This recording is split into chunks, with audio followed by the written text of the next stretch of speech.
Joining us now for more on that is Ron Martinelli, a criminologist who works pro bono as a consultant for Kelly's defense. Sir, thank you so much for joining us.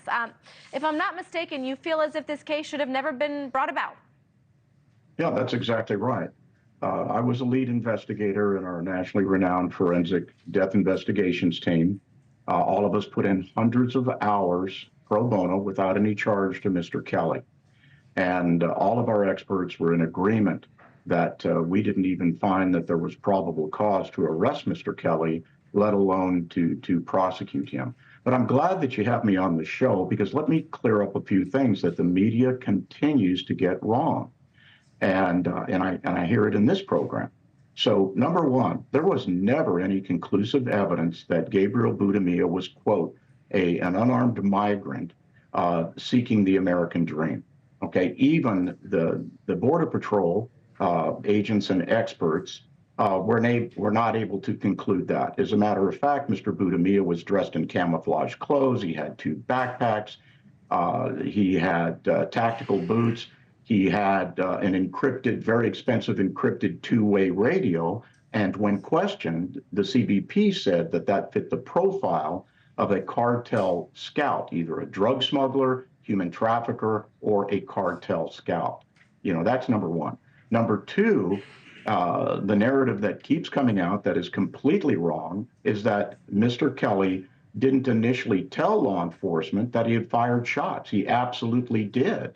And he said that to the dispatch. And there was a miscommunication between the Border Patrol dispatcher and agents, and also the Sheriff's Department, who was also dispatched by Border Patrol. So all of that is incorrect.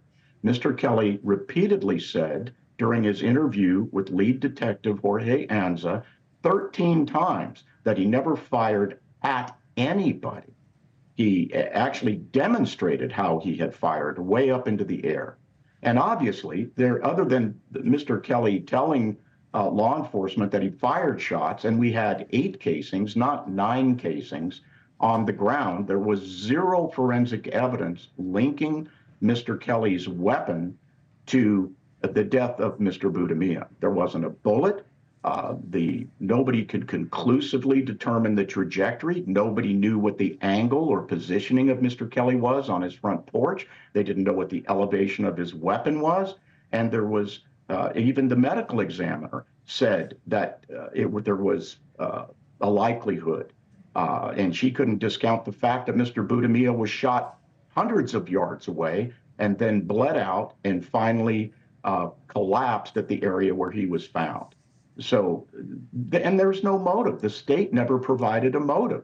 So, you know, detective work 101, means, motive, opportunity. There's a means, there's an opportunity. They were both on the property at the same time. Where's the motive?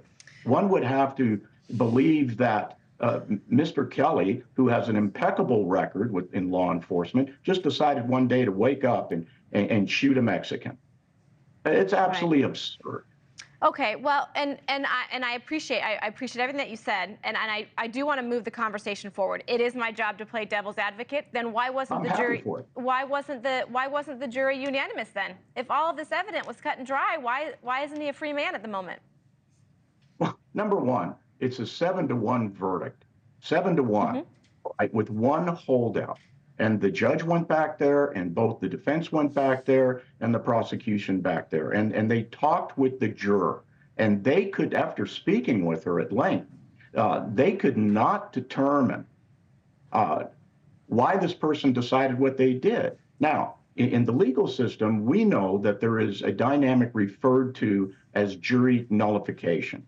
And what that means, quite succinctly, is that the judge can, give all the directions on guilt beyond a reasonable doubt. Everybody gets to look at the evidence, they hear the testimony, but sometimes people have their own truth rather than the truth, and they vote their conscience or, however they feel at the time, despite all of that. And that's just a behavioral issue, and we see that throughout the United States of America. Right. Well, Ron, I certainly wish we had more time. I'm getting the cue in my ear that we are up against a hard break. I'm grateful for you coming on the show. I'm certain that you'll be invited back. Ron Martinelli, thank you so much, and we'll get an update on Monday. We'll see how things go. Appreciate you. Thanks so much for watching. Go to joinnn.com to find NewsNation on your television provider. And don't forget to click the red subscribe button below to get more of NewsNation's fact-driven, unbiased coverage.